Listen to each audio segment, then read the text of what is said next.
OK. Bonjour, je pense que maintenant les participants devraient être dans la réunion. Oui. On peut commencer tranquillement, ça vous va? Ben, bonjour à tous. C'est vraiment bien d'adon qu'il fasse si chaud aujourd'hui pour qu'on parle de canicule en classe, de chaleur importante. Si vous êtes ici, c'est parce que vous êtes dans le milieu de l'éducation, vous êtes dans les écoles jusqu'à la fin du mois de juin ou parfois un peu plus longtemps. Et ben, la chaleur en classe, c'est une réalité que vous devez bien connaître. Nous, aujourd'hui, on est en fait l'équipe de la Direction régionale de santé publique de Montréal qui travaille pour la santé des jeunes de 0 à 25 ans. Aujourd'hui, ben, les jeunes d'âge scolaire. Notre équipe santé-jeunesse s'occupe notamment des aléas climatiques, des changements climatiques, et c'est dans ce contexte-là aujourd'hui qu'on veut vous présenter présenter une présentation, oui, sur les impacts potentiels de la chaleur, principalement sur les jeunes, mais bon, ça s'applique à tout le monde. Comment reconnaître certains signes d'impact de la chaleur chez les jeunes, comment éviter ces impacts ou réduire ces impacts-là. Je veux juste valider que l'enregistrement est débuté. Ah oui, l'enregistrement démarré automatiquement. Parfait. Alors, ben, je me présente, moi, c'est Michelle Hood, je suis médecin spécialiste en santé publique, puis co-responsable médicale du service santé-jeunesse au sein de la Direction de santé publique de Montréal. Et aujourd'hui, vos principaux animateurs seront Alexandre Duguay et Rachel Pagé, qui sont tous deux infirmiers et infirmières cliniciennes au sein de notre service. On est aussi accompagnés par Amina et Liliane, qui sont euh, ben, en fait, professionnel et gestionnaire du service. Je laisserai la Oui, parole à Alexandre. donc je vais prendre la relève à partir d'ici. Donc c'est ça. Merci Michel pour la mise en table. Donc, on va faire un petit plan de la présentation. On va commencer d'abord par les objectifs. Ensuite, on va faire une petite mise en contexte de pourquoi on vous amène cette présentation aujourd'hui. Ensuite, on parlera de changement climatique. C'est sûr qu'en parlant de chaleur, on doit parler un peu de changement climatique. On va aller ensuite dans le sujet des effets de la chaleur, les effets que la chaleur peut avoir sur la santé, des mesures de prévention pour limiter ces effets-là. Ensuite, on vous partagera des outils ressources, puis on conclura avec des questions, là. Les questions, ce sera par écrit dans le question-réponse. On va arrêter l'enregistrement avant ce moment-là, mais nous, on répondra verbalement à vos questions. Ah, puis j'ai pas pensé à dire aussi, mais si vous avez vos téléphones aussi, pensez à les garder proches parce qu'on va avoir des petites questions de participation pour vous. C'est des choses là, qui vont être anonymes, là. C'est juste pour vous faire réfléchir un petit peu. Fait que si vous avez vos téléphones, gardez-les proches. Ça sera possible sur vos ordinateurs aussi, sinon. Pour les objectifs de la présentation, on s'attend à ce que la fin de la présentation, vous soyez en mesure de nommer les principales mesures préventives en contexte de chaleur. Quand il fait chaud, qu'est-ce qu'on peut faire pour prévenir les effets? Euh, on, on donne vraiment des informations de base, le fait que vous n'avez pas besoin d'avoir des connaissances vraiment de préalables là, à cette formation. On s'attend à ce que vous soyez capable de nommer les signes et symptômes qui suggèrent une situation d'urgence aussi. Donc, on va vraiment nommer tout ce qui peut avoir comme signes et symptômes selon comme une gradation. Puis, on s'attend à ce que vous soyez capable de dire à quel moment on parle d'une urgence vraiment. Enfin, de connaître et retrouver nos outils. Donc, ça sera la fin de la présentation qu'on vous montrera qu'est-ce qu'on a fait et qui est disponible pour vous. La présentation sera disponible par la suite aussi, oui. Petite mise en contexte, là, c'est sûr qu'on ne peut pas parler de chaleur sans parler de changement climatique, là. On va vous en parler un peu plus en détail, la diapo d'après, mais ça justifie vraiment que c'est un sujet d'actualité, puis c'est un sujet auquel il faut réfléchir. La chaleur peut avoir un impact potentiel sur la santé, le bien-être et la cognition. Donc, il y a plusieurs effets qui peuvent avoir sur la santé. C'est sûr qu'il y a des gens qui vont être plus à risque que d'autres. On va vous en parler ça aussi un peu plus loin, mais tout le monde, au final, peut avoir des effets de la chaleur. On sait que les élèves vont à l'école pour apprendre aussi, donc c'est important qu'il y ait un contexte favorable à l'apprentissage. Ensuite, c'est un enjeu multifactoriel complexe. Donc, qu'est-ce que ça signifie? C'est que ça va plus loin que juste il fait chaud. On n'est pas juste inconfortable. Il y a vraiment plein d'effets entourant de ça.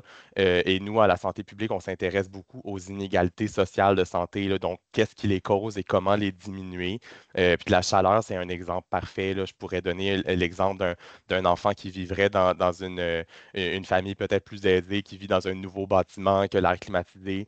Cet enfant-là vivra peut-être pas la période de chaleur de la même façon qu'un autre enfant qui vit dans une famille qui a une situation économique un peu plus précaire, qui vit dans un vieux bâtiment pas adapté, pas isolé, au soleil, au béton. Donc, c'est pour ça que pour nous, à la santé publique, on trouve ça important d'y penser. Donc, quand il fait chaud, il y a des choses qu'on peut faire. Puis c'est ça, c'est important d'y penser. On n'arrive peut-être pas aujourd'hui avec une solution miracle contre la chaleur. Par contre, on veut vous présenter des recommandations, des idées qui peuvent être mises en place dans un contexte de chaleur pour mieux passer au travers des canicules.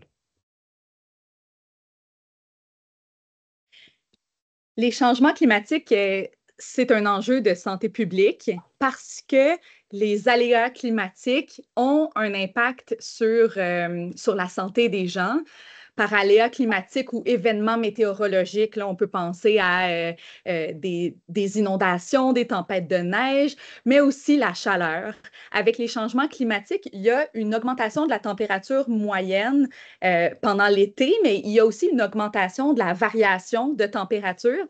Donc, il peut y avoir des journées froides et des journées chaudes plus chaudes, ce qui peut amener toutes sortes de conséquences sur la santé. Mais notamment pendant l'été, ben, on a besoin de nous adapter, notamment à l'augmentation de la température moyenne et à une augmentation du nombre de jours de canicule, notamment. On voit en fait que le nombre de jours de chaleur intense, de canicule, là, donc en haut de 30 degrés Celsius, devrait augmenter dans les prochaines années. Vous l'avez peut-être remarqué dans les classes que ben, il y a des journées plus chaudes en mai. On peut le vivre ces jours-ci, des journées plus chaudes qui commencent un peu plus tôt. Ça, c'est une prédiction qui se rend jusqu'à 2100. Donc, à gauche, on a 1991 à 2020 et à droite, 2071 à 2100. On voit que le nombre de jours de chaleur en haut de 30 degrés Celsius pendant l'été passe de moins d'une vingtaine à, les chiffres sont petits, là, mais une cinquantaine ou une soixantaine. Par contre, il y a des choses à faire pour freiner le réchauffement climatique, bien entendu, mais on a aussi un rôle pour nous préparer finalement à ces potentielles augmentations de journées chaudes. Donc, on va tester vos connaissances. Donc, comme je l'avais dit, là, on peut aller à la diapo d'après. Il y a un code à scanner ici. Donc, si vous avez vos téléphones, comme je l'ai dit, des questions qui sont vraiment juste pour vous faire réfléchir un peu. C'est tout sur des sujets qu'on va vous présenter ensuite. Là, il y a le code QR, mais sinon, juste à droite, il y a le site le wooclap.com avec le code de l'événement. On trouvait ça peut-être plus le fun de vous faire participer comme ça, plus que de juste vous donner de l'information. Ça vous fait réfléchir un peu à qu'est-ce que vous connaissez avant. Donc, on va attendre un petit peu. Puis là, par la suite, là, il y en aura un peu partout dans la présentation des questions. Donc, gardez votre téléphone ou votre page ouverte si possible.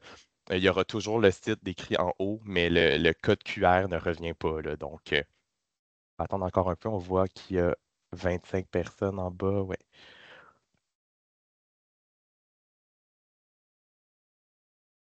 C'est normal si vous êtes sur un écran d'attente là, présentement.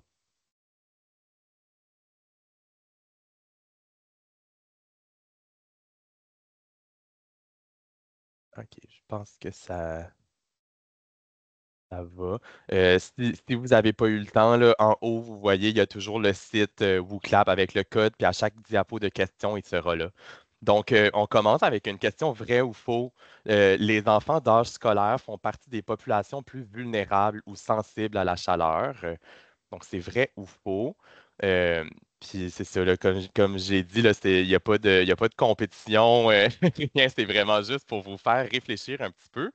Puis les réponses vont venir après.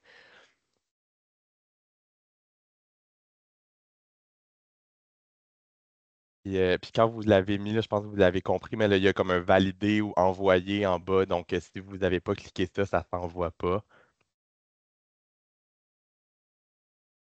OK. Bon, hop. On a-tu mis la vraie réponse avant? Ah, Je excusez. pense que ouais, c'est ça, la réponse correcte. En fait, là, c'est voulu, hein. On voulait vous mettre une question piège. Euh, Fait que moi, je suis quand même content que pas beaucoup de monde ont choisi la réponse, la réponse fausse. Ça veut dire on a de l'information à vous amener. Là, on peut aller à la prochaine diapo. En fait, là, il y a certaines sources qui vont dire que c'est vrai, mais la plupart des sources disent que non.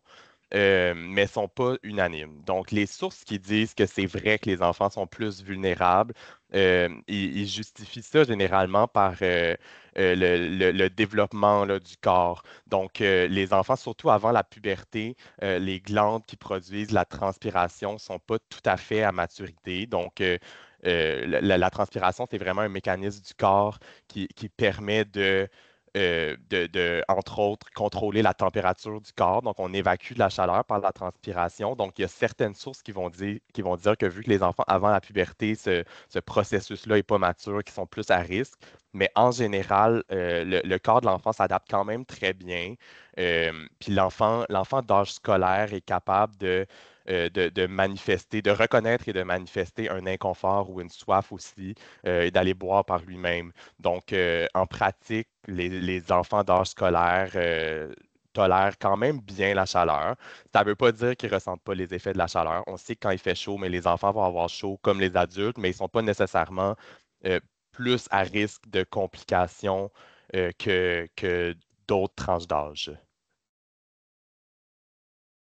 Par contre, il y a certains critères qui font que certains enfants d'âge scolaire vont être plus à risque. Pour le critère d'âge seulement, là, on parle vraiment des enfants de moins de 5 ans. Donc, les enfants de moins de 5 ans généralement, ils ont peut-être plus de difficultés à reconnaître un inconfort ou à le manifester aussi. Mais en âge scolaire, en général, ils sont capables. Par contre, les enfants qui vivent avec des maladies chroniques ou les enfants qui ont des besoins particuliers, eux peuvent avoir soit plus de difficultés à manifester ou à comprendre leur inconfort, ou certaines maladies chroniques qui peuvent avoir des effets. Là, je pense par exemple à un enfant qui aurait la maladie de Crohn, qui aurait des diarrhées, mais il aurait plus tendance à déshydrater facilement. Certains médicaments aussi là, qui peuvent avoir des effets comme ça. Les enfants qui vivent dans un îlot de chaleur ou dans un logement inadapté, là, donc vous avez vu la carte précédemment présentée par Michel. Donc, il y a certaines zones de Montréal qui sont plus à la chaleur que d'autres. Puis les logements inadaptés, là, comme je vous en ai parlé précédemment aussi, là, ça peut faire une différence ou les enfants qui pratiquent un sport ou une activité physique intense dans une période de chaleur. Donc, c'est sûr que quand il fait très chaud, ça ne veut pas dire qu'on ne doit pas bouger, mais on devrait généralement privilégier les activités un peu plus calmes parce qu'on transpire beaucoup pendant les activités physiques intenses, puis ça peut augmenter les risques. On a une autre question ici. Donc, si vous avez pu l'accès, là, il y a le site en haut avec le code. Cette fois-ci, c'est une mise en situation. Donc, on est dans une situation où il fait chaud. On a un enfant qui dit qu'il est inconfortable, qu'il n'a pas d'énergie et qui a la peau moite. Donc, cet enfant fait un coup de chaleur. Vrai ou faux?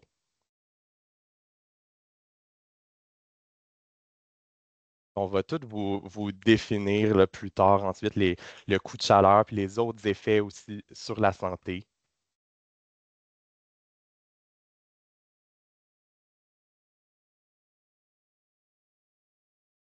J'aime bien ça, là. Il y a pas d'unanimité. C'est ce qu'on souhaite. On espère que vous apprenez des choses. Donc, si tout le monde n'est pas unanime, pour nous, c'est une bonne chose.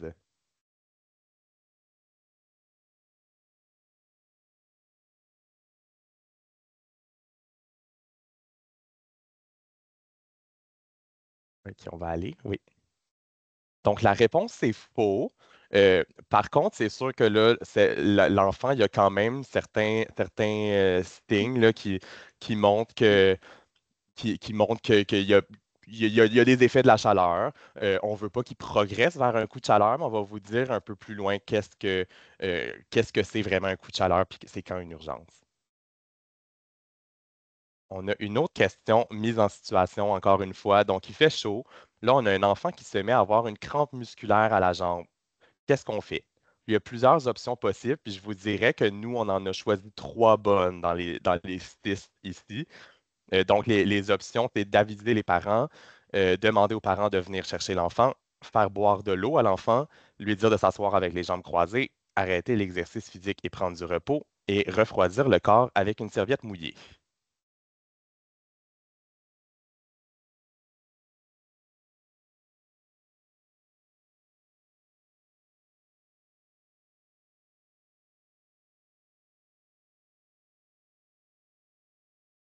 Eh bien, ça bouge.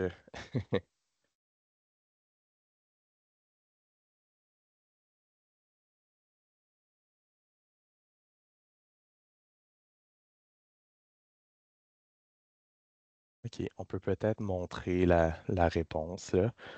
Donc, nous, ce qu'on a choisi, c'est d'aviser les parents d'arrêter l'activité physique et de prendre du repos et de faire boire de l'eau. Je vous dirais que dans les options, demander aux parents de venir le chercher, on va le détailler un peu plus ce point-là, mais c'est vraiment selon le contexte. Refroidir le corps avec une serviette mouillée, je vois qu'il y a beaucoup de monde qui l'ont pris. C'est sûr que ça peut être un bon réflexe. Euh, on le dit surtout dans des situations plus d'urgence, mais ça peut être bien aussi. Les jambes croisées, ça, c'était une option qu'on avait mis pour piéger, là. Donc, celle-là, ça ne fait pas de différence, celle-là. Mais on va tout vous détailler ça un petit peu plus en détail. Donc, si on va dans les effets de la chaleur, on les a mis sous quatre niveaux. Donc, ici, on est dans le niveau vert. Ça ne veut pas dire qu'il fait pas chaud. Là, on est dans une situation où il fait chaud, c'est sûr. Toutes les situations, il fait chaud. Mais c'était juste pour illustrer la gradation. Donc, quand il fait chaud, le premier niveau, c'est vraiment l'inconfort. Donc, l'enfant va verbaliser qu'il a chaud. Là, vous voyez qu'on mentionne toujours l'enfant, mais ça s'applique à l'adulte aussi parce que l'adulte aussi aura des effets de la chaleur, sauf que nous, on s'intéresse à l'enfant dans le cadre de cette présentation-ci. Donc, le niveau de l'inconfort, l'enfant verbalise qu'il a chaud, mais il n'y a pas d'indice comme quoi ça pourrait être plus sévère. Qu'est-ce qu'on fait dans cette situation-là? On l'encourage à boire de l'eau. C'est la chose qui est toujours bonne. Ça ne va jamais être mauvais de donner de l'eau à quelqu'un quand il fait chaud. À ce stade-ci, c'est vraiment la seule chose qu'on dit qui est vraiment à faire. Puis l'enfant devrait bien supporter la chaleur en ayant bu de l'eau. C'est sûr on a mis des indications aux besoins plus bas. Si on le sait qu'il y a un endroit plus frais dans le milieu, qu'on est capable de donner du repos, euh, ça peut être bien. Refroidir le corps avec une serviette mouillée, vous allez voir qu'on le met toujours dans le haut besoin. C'est sûr qu'on sait qu'en pratique, il va y avoir 20 enfants dans la classe, puis qu'il n'y en a probablement pas juste un qui est inconfortable. Fait que si dans toute l'école, il y a 500 enfants, puis ils sont tous inconfortables, puis qu'il y a une salle climatisée, on sait qu'on ne peut pas mettre tous les 500 enfants dans la salle climatisée avec chacun une serviette mouillée. Donc, c'est vraiment à prendre selon le contexte, là, ce qu'on a écrit au besoin, mais en général, encourager à boire de l'eau fraîche, c'est suffisant quand on est juste au stade de l'inconfort. Ensuite, on va au niveau suivant. Ça, c'était notre question précédente. Donc, la crampe de chaleur. Euh, des crampes musculaires, ça va être généralement dans les bras ou dans les jambes. À ce stade-ci, on parle vraiment juste de crampes, puis il n'y a pas d'autres indices comme quoi ça pourrait être plus sévère. Par contre, des crampes, on s'entend que c'est pas quelque chose qui est attendu. On n'a pas des crampes à tous les jours, là, donc c'est quand même quelque chose d'anormal. Donc, nous, on recommande d'aviser les parents pour les aviser seulement il y a eu ça, puis c'est pas quelque chose de normal et d'attendu. On ne demande pas systématiquement de venir chercher l'enfant, par contre, parce qu'on ne sait pas c'est quoi la situation à la maison. Peut-être qu'à la maison, il fait encore plus chaud. Puis à ce moment-ci, mais l'enfant d'être à l'école, ça lui fait du bien parce que oui, il fait chaud, mais moins qu'à la maison. Donc, on ne demande pas de venir chercher. Par contre, si vous avisez les parents, puis les parents ils disent, ben, ça tombe bien, je suis en congé aujourd'hui, je suis à la maison, puis j'ai la clim, je vais venir le chercher, c'est libre à eux. Mais nous, on demande vraiment juste de les aviser. On encourage à boire de l'eau fraîche, donc comme je l'ai dit, ça c'est toujours bon quand il fait chaud, on encourage à boire de l'eau. Euh, Offrir une collation salée, on ne l'avait pas mis dans les options de notre question précédente, là, mais euh, les crampes, souvent, ça arrive parce qu'avec la transpiration, on perd de l'eau, mais on perd des sels aussi. Donc, c'est le manque de sel qui fait que on va avoir des crampes. Donc, si c'est possible d'offrir une collation salée ou du sel, juste du sel dans l'eau, c'est pas bon, mais c'est pas bon au goût, mais c'est aidant pour les crampes parce que c'est vraiment le manque de sel qui va causer ça. Puis d'arrêter l'activité physique et prendre du repos parce que souvent, c'est pendant l'activité physique que les crampes vont arriver. Ça se peut que c'est pas pendant l'activité physique non plus, mais souvent, ça va être à ce moment-là, justement parce qu'on transpire beaucoup, donc on perd beaucoup de sel aussi pendant ce moment. Puis au besoin, vous remarquez qu'on a mis les mêmes indications, là, donc offrir un temps de répit dans un endroit plus frais, refroidir le corps avec une serviette mouillée. Ça peut être fait au besoin, mais les autres choses qu'on a nommées plus haut devraient être suffisantes dans ce contexte. Ensuite, on est plus à un niveau plus haut, l'épuisement par la chaleur. Puis là, vous allez remarquer qu'il y a des symptômes qui sont nommés ici, qui étaient dans notre première question, là. Donc, c'était avant le coup de chaleur, mais on n'est pas tout à fait au coup de chaleur, mais c'est à surveiller qu'on est rendu à un épuisement par la chaleur. Donc, on parle vraiment d'une température du corps élevée. Donc, si vous prenez la température de l'enfant avec un thermomètre, vous allez voir que l'enfant est chaud. La température va être en haut de 38,5 Celsius. Sa peau va être moite. La peau sera plus froide. Là, je sais que ça sonne contradictoire avec ce que je viens de dire, la température plus élevée, mais c'est vraiment que à ce stade-ci, l'enfant va transpirer beaucoup. Donc, sa peau va être très moite. Puis, à cause de la transpiration, euh, la peau au toucher sera plus froide. La peau pourrait être plus pâle que d'habitude aussi. L'enfant sera fatigué, irritable, mal de tête, étourdissement. Il pourrait avoir ses yeux plus creux, cernés. L'écran musculaire, ça se peut que ça arrive, là. On n'a pas mis sur cette diapo aussi la collation salée, mais si l'enfant a des crampes musculaires, c'est quand même quelque chose qui est adéquat. Mais c'est ça, on est vraiment dans une situation où l'enfant a chaud, son corps réagit encore, mais il commence à avoir la difficulté. Donc, on remarque quand même que la température du corps augmente, mais somme toute, il transpire, il évacue de la chaleur encore. Qu'est-ce qu'on fait? On avise les parents. Même raison que la crampe musculaire, c'est pas quelque chose qui est normal et attendu, donc on les avise, mais euh, pas besoin de venir chercher parce que ça pourrait être pire à la maison, encore une fois. Donc, on encourage l'enfant à boire de l'eau fraîche. Puis à ce stade-ci, on dit que c'est vraiment important de lui offrir un temps de répit dans un endroit frais. Donc, si on a une pièce climatisée ou une pièce où il fait un peu moins chaud que dans le reste de l'école, on devrait donner du temps à cet enfant-là dans cette pièce-là. On a mis une image de ventilateur aussi, là, donc vraiment tout ce qu'on peut pour le rafraîchir. Si on sait que dans toutes les pièces de l'école, il fait 28, 29, 30 degrés partout, ben, on refroidit le corps avec une serviette mouillée, là. On l'a mis au besoin parce que s'il y a une pièce plus fraîche dans l'école et qu'on encourage à boire beaucoup d'eau, ça devrait aller mieux. Mais si on n'est pas capable d'offrir ça à l'enfant, on refroidit son corps avec une serviette mouillée, là. Puis une serviette, ça peut être du papier brun de la salle de bain mouillée, là. Puis enfin, on va dans le niveau plus d'urgence. Là, on est dans le rouge ici, le coup de chaleur. Je pense que c'est un terme que la plupart d'entre vous avez déjà entendu, mais on ne sait peut-être pas toujours qu'est-ce que c'est. On est vraiment au niveau supérieur. Le coup de chaleur, ça, c'est une urgence. Puis, on vous a présenté les autres niveaux d'avant parce qu'on veut éviter de se rendre au coup de chaleur. Euh, Quand on est en coup de chaleur, le corps est plus capable de maintenir sa température. Donc, tous les mécanismes du corps, là, la transpiration et tout ça, ça ne fonctionne plus. Donc, la température est très élevée. Le corps, si on prend la température de l'enfant, là, ça peut être en haut de 40 là, degrés Celsius. Puis, c'est pas parce qu'il est malade, c'est vraiment parce que le corps est plus capable de garder sa température. Puis, vous remarquez sur cette diapo aussi, on dit plus l'enfant, on dit la personne, parce qu'on veut vraiment mettre de l'avant que même un adulte, c'est une urgence, là, enfant ou adulte, qui a ces symptômes-là. Euh, donc, là, c'est ça, l'enfant ou l'adulte, la personne ne transpire plus, donc la peau sera sèche à ce moment-ci, la peau sera chaude aussi. la peau va être plus rouge ou plus pâle que d'habitude aussi. Ça se peut que la personne vomisse, ça se peut que la personne soit confuse, qu'elle ait des convulsions ou qu'elle perde connaissance. Puis ça se peut qu'elle cherche son souffle aussi, donc elle va respirer plus rapidement. Donc ça, c'est une urgence. On appelle le 911. C'est vraiment important. Une personne qui est en coup de chaleur comme ça, qui a ces symptômes-là, doit aller à l'hôpital. À l'hôpital, ils vont prendre des solutés sorties du frigo, puis ils vont lui mettre, là, ils vont vraiment refroidir le corps le plus vite possible. Puis en attendant, on veut refroidir son corps. Donc, on avise les parents, c'est sûr. On déplace la personne dans un endroit frais. Puis ça, c'est vraiment l'endroit le plus frais qu'on peut trouver dans l'école, là. S'il n'y a aucune pièce climatisée, là, mais si on sait qu'il y a un bureau à quelque part au sous-sol, mais on l'emmène là. On veut vraiment que la personne soit au frais.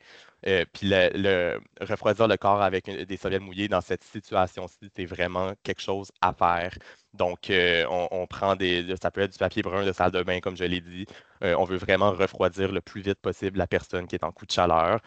Puis si elle est consciente et alerte, on l'encourage à boire de l'eau fraîche. Donc, ça, c'est toujours bon. C'est sûr, si elle est inconsciente, on ne veut pas qu'elle s'étouffe, mais on refroidit son corps absolument. Donc, parfait, merci Alexandre. Donc, moi, maintenant, je vais vous parler plus là, des moyens de prévention, donc comment éviter qu'on se rende au coup de chaleur. Alors, c'est ça, c'est ce qu'on peut faire là, pour avoir pour que la chaleur ait un moindre impact sur les enfants et les jeunes. Donc, je vais vous demander là, de reprendre votre cellulaire. On va repasser à une petite question. Donc, quelle quantité d'eau devrait boire un enfant chaque jour? Ici, c'est une question ouverte. Donc, vous pouvez écrire là, ce qui vous passe par la tête. Vous pouvez même écrire plusieurs réponses. Si vous êtes fait déconnecter, là, vous pouvez retourner sur le site wooclap.com et rentrer le code en haut. Je vais attendre. Parfait. Beaucoup de 1 litre. 1 litre.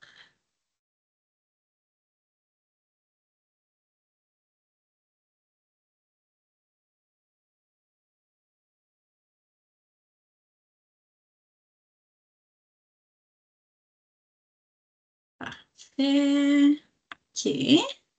C'est bon. Il y a quand même des éléments de bonne réponse. Ça rentre encore. Parfait. Donc, ben pour la vraie réponse, là, entre guillemets, c'est qu'en fait, il n'y a pas de quantité précise.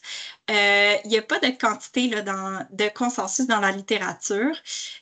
Faut garder en tête aussi qu'il y a d'autres éléments autres que l'eau là, qui contribuent à l'hydratation dans l'alimentation. Donc, comme les fruits, les légumes, le jus, le lait, etc. Donc, c'est difficile d'évaluer une quantité réelle d'eau. Mais selon le gouvernement du Canada, ça devrait être autour de 1 litre pour les enfants, puis pour les adultes, c'est autour de 2 litres. Donc, vous l'aviez pas mal, là. Mais ces quantités-là vont varier selon le sexe et le poids. Donc, si on regarde là, pour les enfants, un enfant de 5 ans n'aura pas nécessairement les mêmes besoins là, en eau qu'un jeune de 15 ans. Mais ce qu'on peut dire, c'est qu'en temps normal, la soif, c'est un bon signal qu'il faut boire plus. Mais ce qu'on veut que vous vous rappeliez, c'est qu'en période de chaleur, il faut boire plus que d'habitude et ne pas nécessairement attendre d'avoir soif. Les jeunes là, vont passer une grande partie de leur journée à l'école, alors votre rôle là, il est important pour les encourager à boire plus. Puis, sinon, ben, un bon indicateur aussi que vous pouvez transmettre là, à vos élèves, c'est la couleur de l'urine. Donc, si leur urine commence à devenir jaune, plus foncé, ben, ça, c'est vraiment un signe là, qu'il faut aller boire. Ensuite, ben, pour motiver les jeunes enfants à boire davantage en période de chaleur, il y a des petits trucs qu'on peut utiliser, comme par exemple prendre la chaleur et l'hydratation comme thématique d'apprentissage. Ça peut s'appliquer aussi aux plus vieux, là. Par exemple, trouver des slogans ou des publicités pour inciter à boire de l'eau plus. On va vouloir aussi l'intégrer le plus possible là, à leur routine. Donc, intégrer l'hydratation.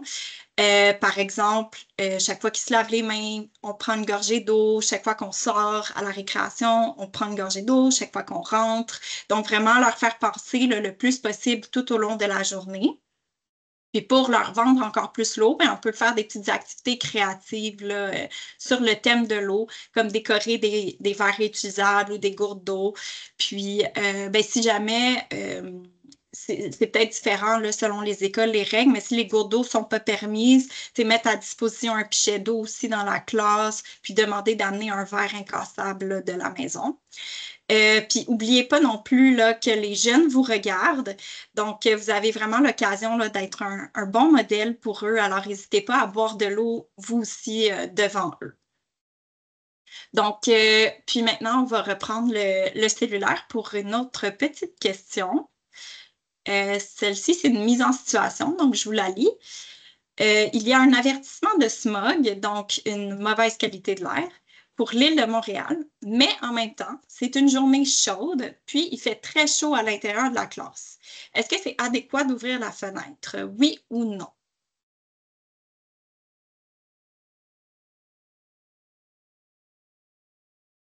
Parfait. Donc, on ne voit pas d'unanimité encore. C'est super. C'est partagé.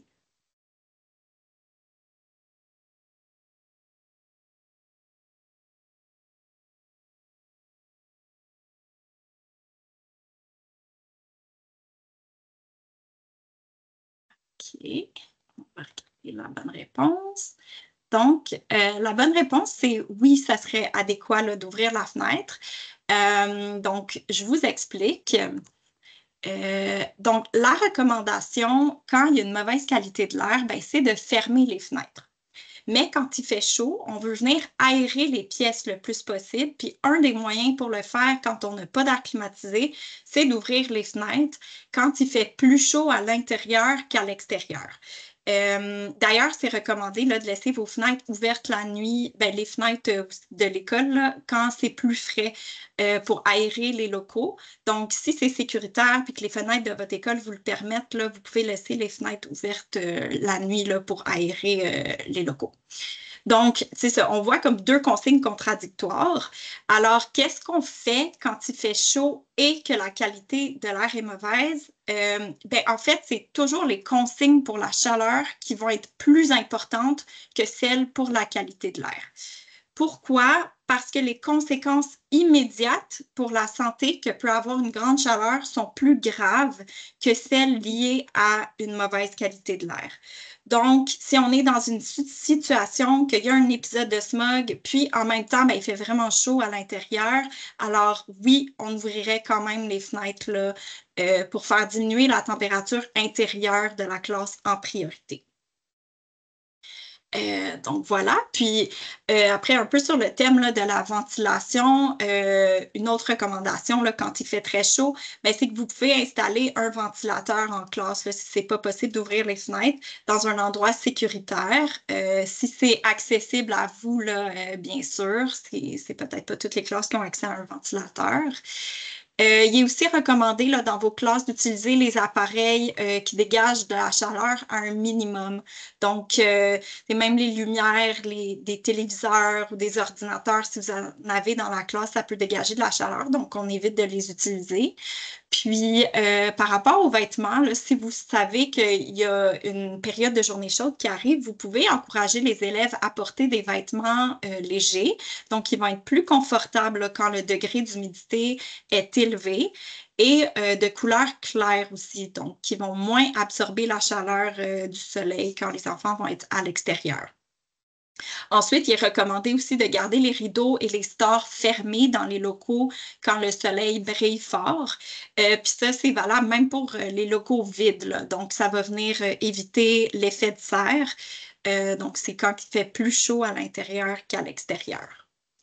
Ensuite, en cas de sortie, donc si vous sortez dehors, Très important de prévoir soit des jeux d'eau ou des zones d'ombre là, pour que les jeunes puissent se rafraîchir au besoin. Puis, très important, là, un accès à de l'eau à boire pour les enfants pour qu'ils puissent boire régulièrement selon leurs besoins. Puis, s'ils sont actifs, là, c'est recommandé là, chaque 15 à 20 minutes de prendre de l'eau. Ensuite, encourager le port là, d'un chapeau à large bord pour protéger la tête des enfants. Puis, par rapport à la crème solaire, c'est sûr qu'elle ne protège pas contre la chaleur, mais elle est tout de même importante contre les rayons UV là, du soleil qui peuvent être nocifs. Donc, encourager les élèves à porter une crème de FPS de plus de 30 ou plus, puis idéalement de l'appliquer 20 à 30 minutes avant la sortie. Puis sinon, une autre bonne idée, c'est d'enseigner dehors, dans un espace vert ou boisé quand il fait très chaud à l'intérieur, mais qui peut faire plus frais à l'extérieur. Là, des fois, on est mieux à l'extérieur avec la brise. C'est sûr, on est conscient là, que c'est pas accessible à tous des espaces verts là, près des écoles, malheureusement. Mais dans le fond, ça fait bien le pont. Là. Je vais repasser la parole à Michel qui va reprendre là, sur la thématique des changements climatiques, puis ce que vous pouvez faire, mettre en place dans le fond pour limiter les impacts. Merci. Et les éléments que j'amène à ce point-ci, c'est peut-être pas de votre ressort à vous, mais c'est quand même des éléments à garder en tête. Il y a des manières de réduire l'impact de la chaleur, des manières plus environnementales de réduire l'impact de la chaleur sur nous. Il y a des manières aussi de contribuer à la lutte au changement climatique. Et un établissement qui est dans un îlot de chaleur, c'est-à-dire dans un endroit où il fait beaucoup plus chaud que la moyenne, disons, de l'île de Montréal en général ou d'une autre région, il peut avoir jusqu'à 12 degrés Celsius de plus que dans une zone boisée ou qui n'est pas dans un îlot de chaleur. Donc, dans des zones bétonnées qui ont peu d'arbres, ça peut être immense la différence de température. Puis aussi, on sait qu'il peut y avoir des différences de température entre l'extérieur et l'intérieur selon le type de bâtiment. Mais donc, pour limiter les impacts des changements climatiques sur les écoles, une des bonnes solutions, c'est le verdissement, parce que les arbres contribuent à beaucoup d'aspects, mais notamment à amener de l'ombre et à réduire la température de manière considérable aux alentours de l'école, quand c'est possible, bien entendu. Ça permet aussi d'amener une certaine purification de l'air, une amélioration de la qualité de l'air extérieur et donc intérieur. Ça permet aussi le contact avec la nature qui est prouvé comme ayant plusieurs bénéfices sur la santé, notamment pour limiter les impacts de la chaleur. Ensuite, d'avoir un plan de réponse aux événements climatiques extrêmes, ça peut être très utile, autant pour une école que pour une institution plus grande. Mais quand il fait chaud, qu'est-ce qui se passe dans notre établissement? Est-ce qu'on a des stratégies qu'on peut mettre en place pour réduire l'impact de la chaleur sur nos élèves et sur le personnel? Donc, on sait que vous avez peut-être une marge de manœuvre limitée, même comme école, même comme centre de service scolaire ou commission scolaire ou établissement privé, mais la DRSP, on peut vous soutenir dans ces mesures de verdissement ou ces mesures pour réduire les impacts des changements climatiques sur la santé, notamment avec des plans de réponse également. Maintenant, les établissements d'enseignement, tout comme les établissements de santé puis d'autres grandes entités, ont un rôle à jouer pour la lutte contre les changements climatiques, sachant que ça peut être difficile puis on peut avoir plusieurs autres priorités et on le comprend, mais on voulait vous amener certains éléments de réflexion, notamment encourager le transport actif, le transport public quand c'est possible pour se rendre et retourner de l'école. Ensuite, réduire la production de déchets, notamment avec un centre de tri à la cafétéria, avec réduire les déchets en général à la cafétéria, avoir du compostage, du recyclage, etc. Avoir un comité environnemental au sein des étudiants.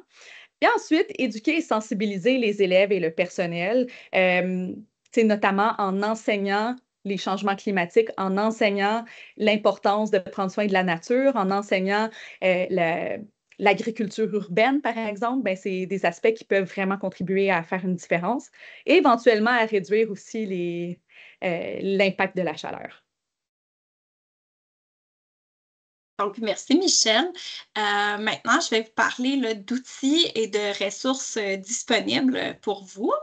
Alors, en premier, je vous présente là, un outil que nous, l'équipe Santé Jeunesse de la Santé publique de Montréal, on a développé spécifiquement pour les milieux jeunesse. Donc, il est vraiment adressé aux milieux scolaires, aux milieux de garde et aux camps d'été. Vous pouvez le retrouver là, quand on va vous envoyer la présentation. Il est directement sur le lien ici en cliquant. Ou sinon, ça, c'est la page générale là, où vous pouvez le retrouver. Même en tapant sur Google Santé publique Montréal Chaleur, là, ça devrait sortir facilement.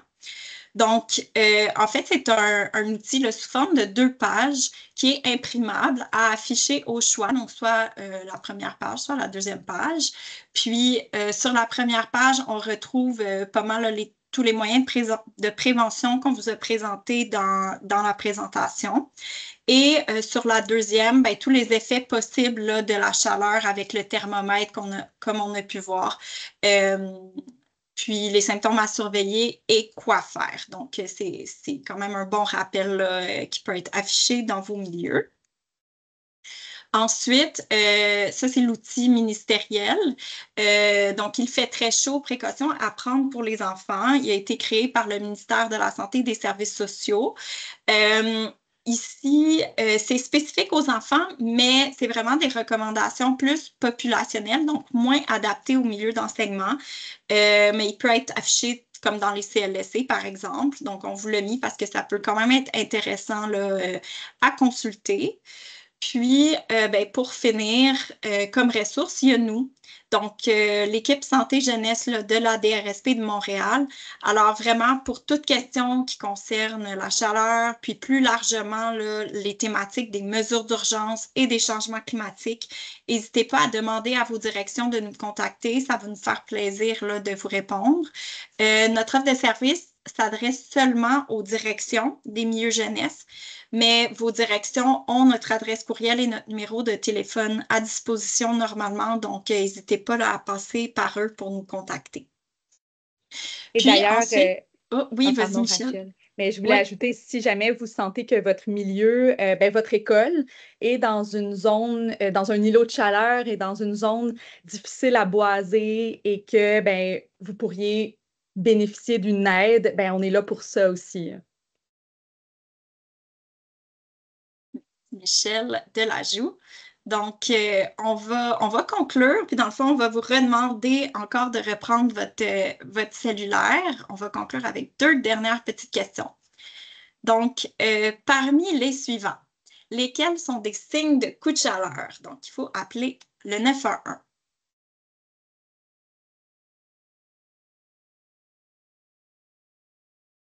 Donc, si vous êtes déconnecté, là, vous pouvez vous reconnecter ou clap.com avec le code.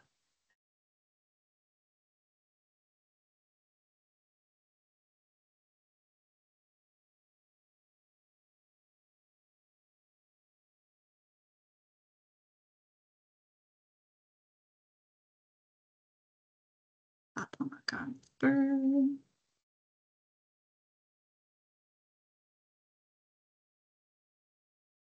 Il y a plusieurs réponses sont possibles. J'ai oublié de le mettre ici. Parfait. Donc,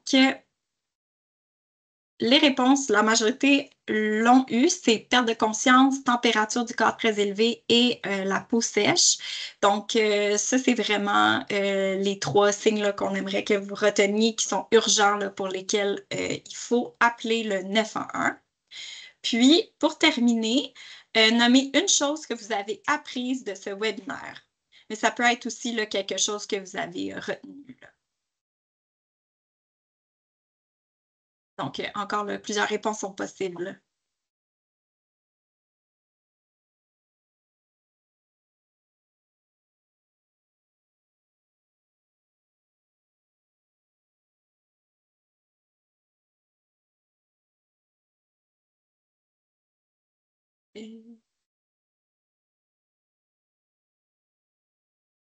Quand appeler le 911?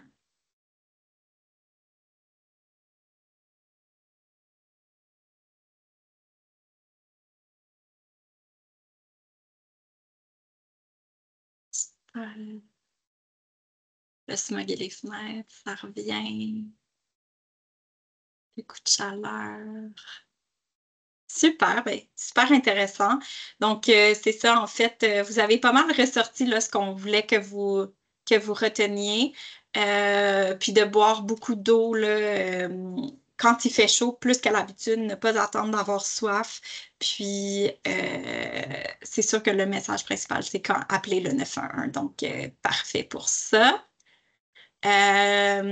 Donc, ici, c'est la diapo des références. Là. Les liens vont être cliquables quand vous allez recevoir la présentation. Donc, vous allez pouvoir les consulter quand vous allez recevoir la présentation. Et ben, merci beaucoup à tous pour votre attention, votre participation aussi, là, qui a été bien précieuse. Ça nous a fait vraiment plaisir de vous offrir ce webinaire aujourd'hui. Pour nous, c'était une première de le faire comme ça, là. Donc, merci beaucoup. Puis, pour tous les participants, dans les prochains jours, on va vous faire suivre un sondage de satisfaction du webinaire avec le lien d'enregistrement de la présentation et la présentation. Puis sinon, ben, pour ceux qui le veulent, vous pouvez même remplir tout de suite là, le sondage de satisfaction. Ça prend vraiment juste 2 minutes avec le code QR ici. Donc, vous pouvez le faire là, durant la période de questions si vous voulez. Sinon, vous allez le recevoir par courriel aussi. Puis pour votre information, on va refaire une diffusion là, du lien de l'enregistrement plus large là, à toutes les directions des établissements scolaires de Montréal pour en faire profiter là, le plus possible les intervenants scolaires qui n'ont pas pu être avec nous là, aujourd'hui. Donc voilà, ça conclurait notre présentation. On peut arrêter l'enregistrement ici. Je ne suis pas trop certaine comment le faire. Je vais le faire. OK, parfait. Merci, Michel. Et on va passer à la période de questions.